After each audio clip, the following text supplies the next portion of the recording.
But we may be seeing the formulation of a plan and tactics from this training footage from Gervonta Davis.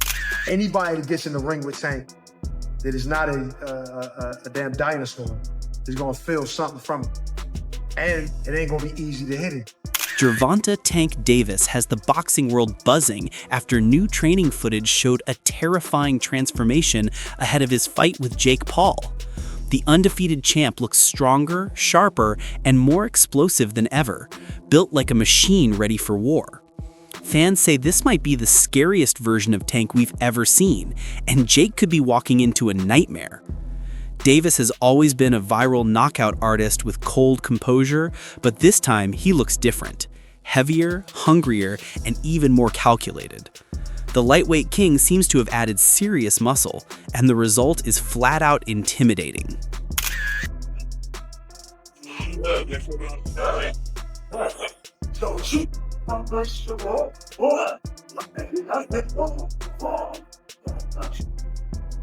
Former heavyweight Eddie Chambers just sent Jake Paul a warning: don't underestimate Tank. Chambers admitted Jake's got the edge in size and strength, but Tank's speed, timing, and knockout power make him a nightmare for anyone. If you're not a monster yourself, Tank will make you look bad, Chambers said. The debate keeps growing. Can Jake's size really handle Davis's elite skill set? Chambers doesn't think so. No amount of size will save Jake if Tank finds an opening, he warned. My biggest fear, I don't never want to get embarrassed. You know? What you mean? How would you get embarrassed? As far as like me not doing my job, feel me? Like I'm not worrying about nobody else, because I know skill for skill, none of these guys can mess with me. Nobody. I feel like my skills is way better than like Floyd. Like if I'm on my game, well, I take it right hand in hand. But skill wise, nobody on TV that's fighting right now have more skills than me. Nobody. Like talking about top to bottom list of fighters that's fighting on TV. So what that got to do with you being, I guess, embarrassing? Like, cause again, we see you make posts on a story like the fight not happening. Like, cause I don't never want to, like, me not doing my job like all the way, like me not training all the way, me not, you know. So that's what made me like. So I was supposed to have been in camp, you know, and I wasn't in camp. So it was really like, all right. oh, okay. It pissed me off so bad that I was like, all right, I don't even want to fight anymore. Tank Davis is doubling down, saying he could drop a 300-pound man with no fight experience. And honestly, it doesn't sound like a bluff. It doesn't matter how big he is. If he can't fight, I can handle him. Skill beats size every time, Tank said. The undefeated star explained that boxing isn't about raw muscle. It's about timing, accuracy, and control. Even against a massive opponent, Davis believes his speed and precision would make him untouchable. That something like this can happen, but this is social media. This is what is created. There's a lane that Jake Paul has created. Honestly, I'm not mad at him for it. He's gotten a lot of fighters and, you know, actual fighters some shine. It also has done for women's boxing a lot. So I'm not mad at him for what he's been in boxing and what he's created. This is a little crazy right here. This is a little crazy. And a lot of people will say, Tank is too small. Let me tell you something. Anybody that gets in the ring with Tank that is not a damn dinosaur is gonna feel something from it. And it ain't gonna be easy to hit him. Got boxing IQ. He may not sound like an intellectual guy when you hear him talk, but he knows the ring inside and out. So there's nothing that Jake Paul can do aside from make it extremely ugly by grabbing him and probably trying to throw him to the ground. I don't know what else, bite him. I don't know, but I mean, the skill level alone, now of course, there is a size difference, a height difference and all that, but he's just gonna struggle so much landing a shot. You know, it's just gonna look bad. To me, this is the way I see it. It's gonna look bad. Tank is gonna be too fast. And the punch, I believe, I'm not saying it's gonna knock him out or, you know, but Still, critics aren't convinced. Many argue that no matter how shredded Tank looks, he's simply too small to beat Jake Paul. At just 5'5", Davis will give up serious height, reach, and weight. Jake's 190-pound frame can take more damage, and analysts say physics might catch up of Tank this time. Even with that new muscle, the size gap remains a major question mark. What do you think is the minimum weight of someone that could beat you in a fight? Minimum weight? Yeah, like someone's like 250. Yeah, probably like, 250, 220 or some shit like that. With no experience? All right, yes, sir. Someone with no experience? Yeah. Yeah. No, hell no. They gotta have experience to beat me. No, but like a 300 guy, no experience. No, I whooping that ass. I'm whooping that ass. Fans can't help but compare this fight to Floyd Mayweather versus Logan Paul, another classic skill versus size story. Like Floyd, Tank is smaller, slicker, and far more technical. Jake, like his brother, depends on brute power and aggression. In that earlier fight, Logan's massive size helped him survive. But just like Mayweather back then, Tank's timing and accuracy could make Jake look lost in the ring.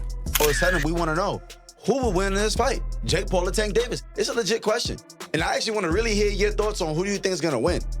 Because I know what Vegas is saying, but I want to know what you think. You got Personally, I think Tank too little, bro. Yo, I think Tank too little. I'm so glad you have a brain on your fucking shoulder. I think Tank the too way little. I said, bro. I think Tank's too little. That's what I'm saying. That weight class is for a reason. Davis, That weight class is for a reason. 5'5", 135 pounds. Jake Paul is 6 feet, 205 That's what I'm pounds, saying. bro. He's too 6'1", little. 205. Everybody's like, yeah, bro, but Tank it only takes one good punch. Yes, it takes one good punch when you're about the same size. There's a 60, 70 pound difference in weight in these people. I don't think nobody puts the physics in mind. Jake Paul gets punched in the face by dudes 200 pounds with all their might on a weekly basis. 135-pound puncher, bro. If y'all remember the Mayweather versus Conor McGregor fight, Conor walks around like 180 on the regular. He's like 5'9", 180. Mayweather's like 5'7", 145. That 30-pound, 20, 30-pound difference, bro, if you remember that fight, Mayweather was putting mittens on Conor. Guess what happened to Conor? He didn't hit the ground once. No. He lasted all 12 rounds getting hit with flurries. I'm talking about Mayweather was having his time. He's being cocky with it, hitting him with all kind of combos. And we're watching the last 3 rounds of that shit like, yo, knock him out. And you know what? He could not knock him out because Conor gets punched by people that are 170, 180 pounds on a regular. And just that 20, 30-pound difference, it was like impossible for him to do anything. And that's exactly what I feel like is going to happen versus Jake. Boxing analyst Ade Oladipo believes this fight might be happening too soon. Unlike the Mayweather-Logan exhibition, both Jake and Tank are still in their prime. He argues the matchup is more about attention than legacy, and could distract both from real challenges that matter. In his view, it would make more sense later in their careers. Right now, it risks overshadowing their true potential and long-term growth.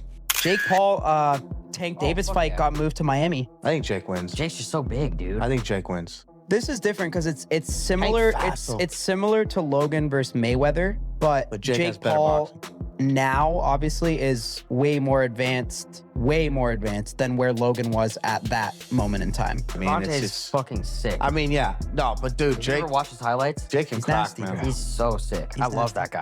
At the press conference, Jake Paul hyped his physical advantages, height, reach, and size, claiming he'll use distance and power to exploit Tank's inside fighting style. Still, Jake kept things grounded, saying a win wouldn't instantly make him elite. Instead, he called it a test, proof he can hang with the best. Whether it's hype or heart, one thing's certain. When these two step in the ring, the world will be watching. Whether you agree with it or not, Gervonta is considered the #1 lightweight in the world. And it's a division that includes Shakur Stevenson, a lot of young guns coming up. I'm not any more sure if it's going to include Keyshawn Davis, but it's a hot division. He's considered #1 in that division. Like, that's why I kind of find this a bit, I don't know. Like, there are challenges out there for Gervonta. There are big money fights out there for Gervonta. We want to see Gervonta in those fights. Again, I don't know how many fights people want to see AJ in, just to make the AJ Jake Paul comparison. One, as far as I'm concerned, that was Tyson Fury. I don't really have any interest in seeing an AJ in any other more fights. Whereas Gervonta Davis, I wanted and still do want to see him in so many more fights. So, yeah, it's kind of weird.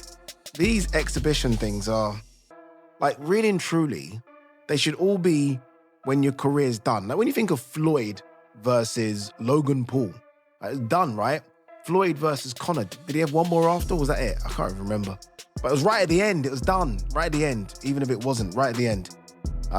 These guys having these exhibition fights in between what is the peak of their career is kind of weird for me. Very, very weird. And then it isn't even comparable to Ngannou Fury, because at least these guys were the same size. Like Jake Paul is a 215, 220 pound guy. I don't know what he walks around at. Gervonta fights at 135. Guessing he walks around about 150. This is a tiny man, 5'5", and I reckon his in the ring weight is somewhere around 145 to 150 pounds. Meanwhile, Jake Paul is around 6 foot. We're not quite sure. I think he says he's 6'1" or 6'2". I've heard other people saying they think he's close to 5'11", 6 foot. But the point is, he's a much, much taller man. And in the Mike Tyson fight, he was over 220 pounds. So the size difference is massive. This fight's been made at 195-pound catch weight, but after Jake's rehydrated, assuming there's no rehydration clause, which I don't believe there is, he'll probably weigh around 215 pounds in the ring. That means there's a sort of a 60 to 70-pound difference between the two men in the ring on fight night, which is absolutely enormous. There are weight classes for a reason in boxing, and this is the sort of thing that is typically not allowed or permitted. And like I said in my intro, it goes to the heart of that key question in boxing, which is how big is too big? It's the reason that the pound-for-pound list exists, where we kind of imagine if everybody was the same size, who's the best, who's number one? And it's a debate that rages on and on and on. And so when I see a fight like this, I think the hardcore boxing fans, generally speaking, have felt frustrated by it. Yes, because we want Gervonta Davis as part of the actual sport, competing for world titles against the other elite guys in his weight class. But also because if he gets knocked out and loses to Jake Paul, it creates this illusion that Jake Paul's much better than he actually is. And so I guess the question for me is, can Gervonta Davis beat Jake Paul, or will Jake Paul simply be too massive? Can Jake Paul use his size, or will Gervonta Davis simply be too skilled? What's the answer here? And in trying to answer this, I looked to history, and there's one fight that immediately popped out of my mind, and I thought, I wonder what the size difference was there. In fact, it may even be more significant, and it was, and the small guy won. Some of you might be thinking about it right now. It's when David Haye took on the monster, the absolutely ginormous human being, Nikolai Valuev. I think it took place around 2009. Clue what I was looking at, and I'd fully bought into this David versus Goliath story. But I think it's an excellent example here to draw comparisons between the Gervonta Davis-Jake Paul fight to try and understand whether or not this is a good template and blueprint to try and predict and understand what the size difference might look like in the ring.